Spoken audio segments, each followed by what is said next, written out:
गांव का नाम था सरसवा।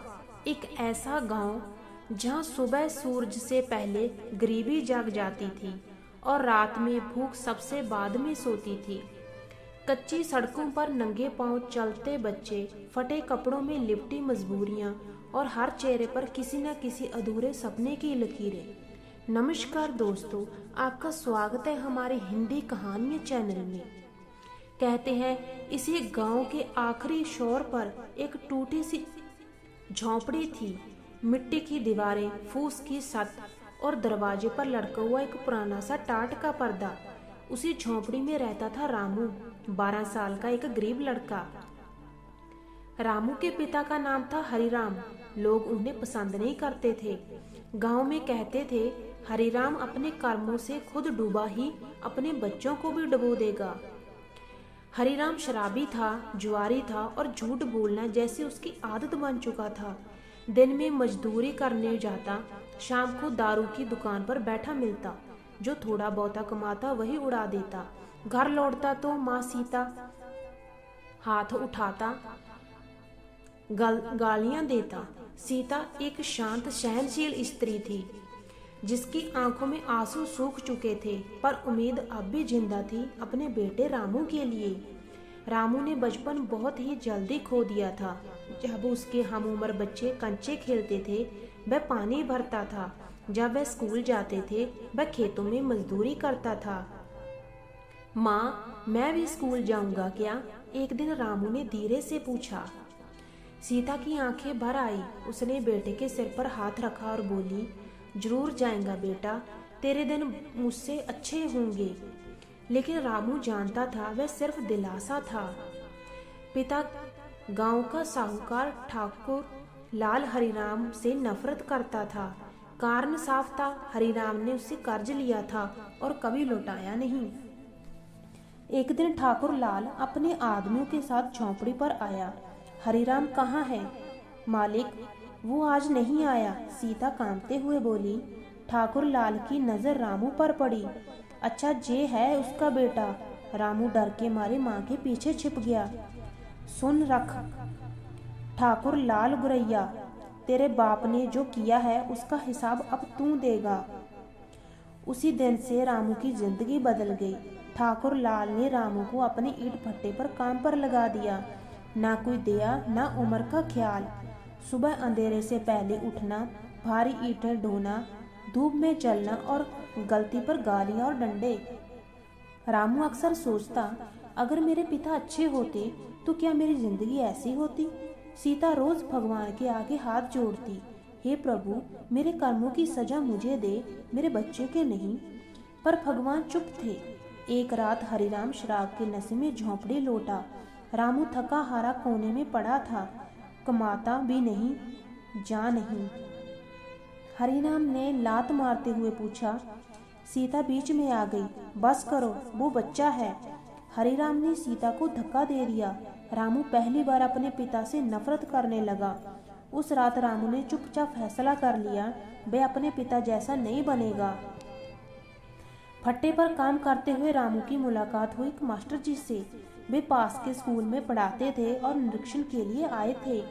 रामू की आंखों में कुछ अलग था, दर्द के साथ जिज्ञासा।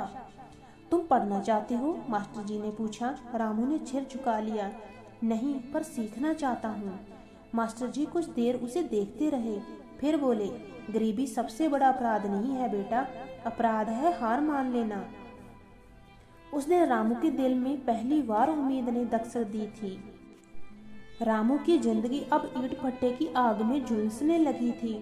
सुबह जब सूरज निकलने से पहले उसकी आंख खुलती तो शरीर पहले से ही थका होता। कंधे पर शाले, हथेलियों में दरारें और पैरों में इतना दर्द कि जमीन पर खड़ा होना भी सजा लगता। फिर भी वह चुपचाप काम करता रहा, क्योंकि उसे पता था अगर वह रुका तो उसकी माँ भूखी रह जाएगी।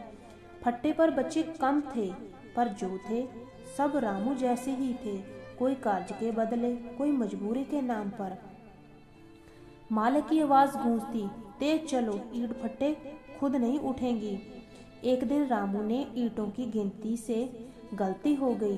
ठाकुर लाल का मुंशी आया और डंडा उठा लिया। गलती की थी तो सजा भी मिलेगी। डंडा रामू की पीठ पर पड़ा। 1 2 3। रामू ने चीख नहीं मारी। दर्द से ज्यादा उसे ये बात चुभ रही थी, ये सब उसके बाप की वजह से है। उस रात उसने माँ से कहा, माँ अगर बाबूजी मर जाएं तो क्या उसकी हमारी हालत ठीक हो जाएगी? सीता सुन रह गई।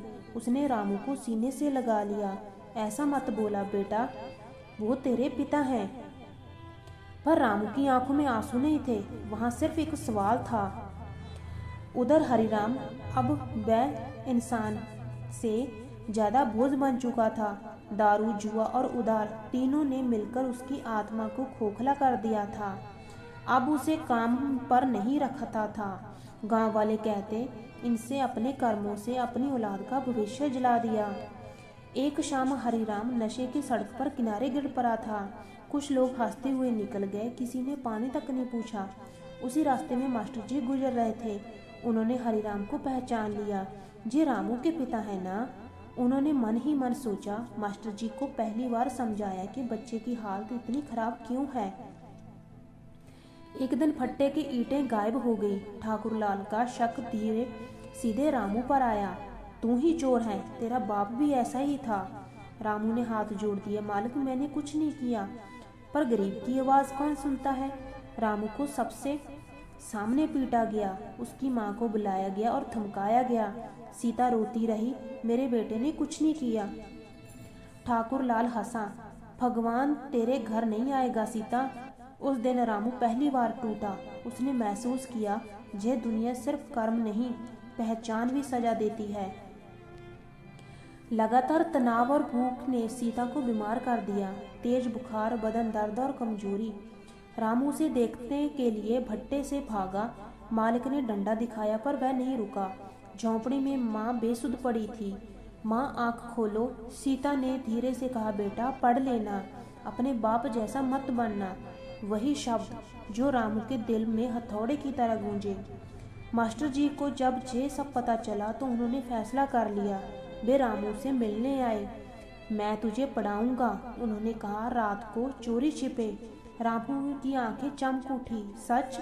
हाँ मास्टर जी बोले। तेरे बाप के कर्म तेरी किस्मत नहीं लिखेंगे। रात के अंधेरे में मिट्टी के दिए की रोशनी में रामू ने पहला अक्षर लिखा। जैसे अंधेरे में उम्मीद।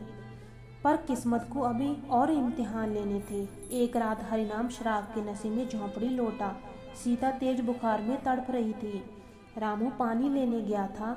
हरिराम ने झुलझाकर कहा, नाटक क्यों कर रही हैं? सीता कुछ बोल ही नहीं पाई। कुछ ही देर में उसकी सांसें टूटने लगी। रामू जब लौटा तो माँ जमीन पर पड़ी थी और उसके पिता को भी होश नहीं था। माँ, सीता चली गई। उस रात रामू अनाथ हो गया, माँ के बिना और पिता के होते हुए भी। अगली सुबह सीता का अंतिम संस्कार हुआ। हरिराम कहीं नहीं दिखा। रामू चिंता के पास बैठा रहा। उसकी आंखों में आंसू नहीं निकले, बस एक वाक्य गूंज रहा था, माँ बाप के कर्मों का फल बच्चों को भोगना पड़ता है। पर अब मैं इस चक्कर में नहीं तोड़ूंगा। उसने फट्टे पर लौटने से मना कर दिया। ठाकुर लाल ने धमकी दी, पर रामू डर चुका था। अब कुछ खोने को बचा ही नहीं था। मास्टर जी उसे अपने साथ ले गए एक छोटे से आश्रम स्कूल में। पहली बार रामू ने पेट भरकर खाना खाया। पहली बार उसे इंसान समझा गया। सीता के जाने के बाद गांव जैसे रामू के लिए पराया हो गया था। हर गली, हर मोड़ उसे माँ की याद दिलाता। पर अब रुकने का समय नहीं था। जिंदगी ने उसे बहुत जल्दी बड़ा बना दिया था। आश्रम स्कूल छोटा था, पर वहाँ इज्जत और अपनापन था। रामू दिन में पढ़ता और शाम को छोटे मोटे काम करता। पहली बार किसी ने उससे कहा, तुम कर सकते हो। ये शब्द उसके लिए दवा बन गए। उधर हरिराम, अब वह पूरी तरह टूट चुका था। दारू छूट गई थी, पर होश लौट आया था और उसका साथ था पश्चाताप। एक दिन हरिराम आश्रम पहुंचा। फटे कपड़े, सूखा चेहरा, आंखों में डर। रामू ने उसे देखा और पलट गया। रामू, हरिराम की आवाज़ कांप रही थी। रामू चुप रहा। मुझे माफ़ कर दे बेटा, मैं तेरी माँ को मार डाला। मैंने तेरे बचपन छीन लिया। लोग कहते हैं माफ़ी मांगने से बोझ हल्का हो जाता है, पर कुछ बोझ इतने भारी होते हैं कि माफ़ी भी उन्हें उठा नहीं पाती। रामू बोला, आप मेरे पिता हैं, पर मेरी जिंदगी नहीं। हरिराम वहीं बैठकर रोता रहा। पहली बार गांव वालों को जब पता चला कि हरिराम सुधर गया है तो उन्होंने उसे अपनाया नहीं, उसे और तिरस्कार किया। अब नाटक मत कर, तेरे कर्मों का फल मिल रहा है। हरिराम समझ गया, कर्म सिर्फ बच्चों का भविष्य नहीं बिगाड़ते, खुद इंसान को नहीं छोड़ते। एक शाम आश्रम के पास आग लग गई। तेज हवाओं में आग फैलने लगी। बच्चे अंदर फंसे थे। लोग डरकर पीछे हट गए। उसी भीड़ में हरिराम भी था। उसने देखा रामू अंदर है। उस पल उसे कुछ समझ नहीं आया, ना समझ, ना बदनामी, ना डर। वह आग में कूद पड़ा। हरिराम ने बच्चों को बाहर निकाला, आखिर में रामू को, पर खुद बाहर नहीं आ सका। आग में झुंझाते हुए बस एक बात कही, बेटा मेरे कर्मों का बोझ तू मत ढोना। हरिराम की मौत हो गई। रामू की आंखों में आंसू बह निकले। नफरत, गुस्सा, दर्द सब जलकर राख हो गया। उस दिन रामू ने समझा, कर्मों का फल देर से नहीं पर मिलता जरूर है। गांव वालों की आंखें झुक गई। जिस आदमी को उन्होंने ठुकराया था वही आखिर में देवता बन गया। रामू ने अपने पिता का अंतिम संस्कार किया। दिल भारी था पर आत्मा शांत। उसने मन ही मन कहा, अब मैं तुम्हारे कर्मों से नहीं, अपने कर्मों से पहचाना जाऊंगा। हरिराम की मौत के बाद रामू कई दिनों तक चुप रहा। ना ज्यादा बोलना, ना ज्यादा रोया, पर उसके भीतर कुछ बदल चुका था। अब वह सिर्फ जी नहीं रहा था, वह खुद को गढ़ रहा था।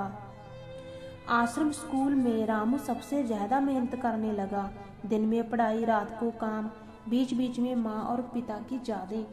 मास्टर जी अक्सर कहते, दर्द अगर दिशा पा जाए तो ताकत बन जाता है। रामू की कमियों में सिर्फ सवाल नहीं होते थे। रामू की कापियों में सिर्फ सवाल नहीं होते थे, उनमें जवाबों से ज़्यादा इरादे लिखे होते थे। कुछ सालों में वह स्कूल का सबसे अच्छा छात्र बन गया, लेकिन समाज वह आसानी से किसी को बदलने नहीं देता। गांव में अब भी लोग कहते, यही है वो शराबी हरिराम का बेटा। रामू जब प्रतियोगी परीक्षा में फार्म भरने लग गया तो एक कर्मचारी ने ताना मारा। बाप कौन था? रामू ने सिर उठाकर कहा, एक गलत इंसान, और मैं उसकी आखिरी गलती नहीं बनूंगा। वहां बैठे लोग चुप हो गए। रामू का चयन जिले के अच्छे स्कूल में हो गया, पर फीस वह उसकी हैसियत से बाहर थी। आश्रम के पास पैसे नहीं थे। रामू ने रात भर सोचा, सुबह उनसे फैसला कर लिया। वह मजदूरी करने लगा, पर पढ़ाई छोड़ी नहीं। कई बार भूखा सोया, पर किताबें नहीं छोड़ी। उसी दौरान उसे छात्रवृत्ति मिली। उस दिन उसने माँ को तस्वीर के सामने कहा, देखो माँ, आपका बेटा हार नहीं रहा। सालों बाद रामू उसी गांव में लौटा, अब एक पढ़ा लिखा युवक बनकर। ठाकुर लाल अब बूढ़ा और बीमार था। फट्टा बंद हो चुका था। रामू उससे मिलने गया। ठाकुर लाल ने कांपती आवाज में कहा, मैंने तेरे साथ गलत किया। रामू ने जवाब दिया, आपने सिर्फ मेरे पिता को ही नहीं, मेरे बचपन को भी सजा दी थी। फिर रामू बोला, पर अगर मैं आपको माफ ना करूं तो मैं भी उसी चक्कर में फंस जाऊंगा। ठाकुरलाल रो पड़ा। रामू ने गांव में बच्चों के लिए एक छोटा पढ़ाई केंद्र शुरू किया। वहीं बच्चे जो कभी ईंटें उठाते थे अब किताबें उठाने लगे। लोगों को धीरे धीरे समझ आने लगा, कर्म सिर्फ बिगाड़ते नहीं, सुधारते भी हैं अगर नीयत बदले। एक दिन जिले के अधिकारी गांव आए। रामू को सम्मानित किया गया। माइक पर उसने कहा, मेरे माता पिता के कर्मों ने मुझे दर्द दिया, पर मेरे कर्मों ने मुझे रास्ता दिया। अगर हर बच्चा अपने अतीत का गुलाम बन जाए तो भविष्य कभी पैदा ना हो। भीड़ में कई आंखें नम थी। समय कभी नहीं रुकता, पर कभी कभी वह ठहर कर देखता है कि इंसान ने उनसे क्या सीखा। रामू अब वही बच्चा नहीं था जो कभी ईंट भट्टे पर डंडे खाता था। अब वह अपने कर्मों से पहचाना जाता था। हर साल सीता की पुण्य तिथि पर रामू गांव के बाहर उसी पीपल के पेड़ के नीचे दिया जलाता, वहीं जहां माँ कभी उसके लिए रोटी लेकर बैठती थी। उस दिन वह चुपचाप कहता, माँ मैंने आपकी तकलीफ को ताकत बनाया है।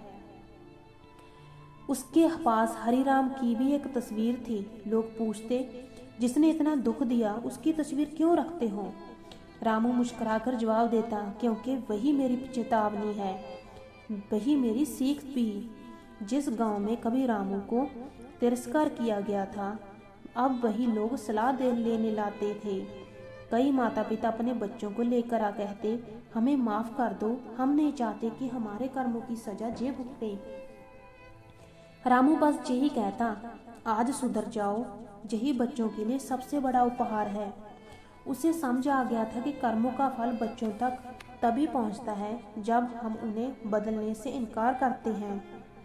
हमें ये कहानी ये शिक्षा देती है। एक दिन खबर आई, सरकार उस क्षेत्र में बाल मजदूरी मुक्त अभियान शुरू करने वाली है, पर लोग इसके खिलाफ थे। रामू ने खुलकर आवाज उठाई, धमकियां मिली। रात को उसके पिता की याद आई, शराबी, कमजोर और टूटे हुए। उसने खुद से कहा, अगर मैं डर गया तो मैं कभी भी अपने कर्मों का विस्तार बन जाऊंगा। अगले दिन उसने मंच पे साफ कहा, जो बच्चों से मजदूरी करवाएगा वह मेरे सामने अपराधी होगा। फट्टे कारखाने सभी बंद हुए। उस रात रामू ने सपना देखा, माँ सफेद कपड़ों में मुस्कुरा रही थी, पिता पीछे खड़े थे, आंखों में पश्चाताप नहीं शांति थी।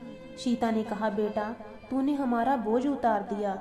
हरिराम ने सिर झुकाया, मेरे आखिरी कर्म ने मुझे मुक्त कर दिया, तेरे कर्मों ने तुझे।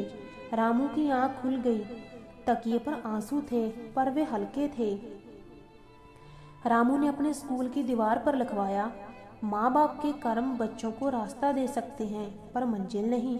मंजिल हमेशा अपने कर्मों से बनती है।